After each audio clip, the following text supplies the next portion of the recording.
Kain-kain tayo. Mga pa ulam ko. Kamatis na may piniritong tayo. Tapos nagpirita ko ng itlog. Yan. Ang talmasal lang kasi ang oras na oh. Mag-alas 9 ng almasal ko. Kasi naglako ako ng pandesal. Sa awa naman ng Diyos, nakapaubos ako ng pandesal ko na 2 cooler. Na pandesal. Kaya ito ang halit na. Ang kain. Siguro na may kamatis, na may kape. Yan. Sarap yan. Kamatis na may tuyo.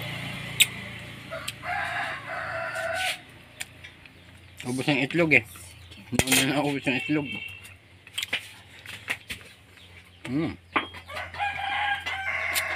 Masarap yan, makakala umaga yung pag magkakamay ka. Tapos yung pagkamay mo walang hugas-hugas. Ah! Sarap!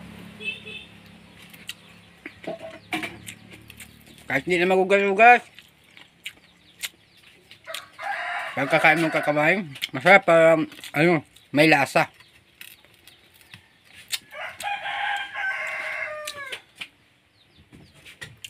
Dito na ako kumain ng ano, bakery. Tinanghali nyo kasi nag-libre muna ng sinapay. Kaya sige mga kaga, maraming salamat. God bless.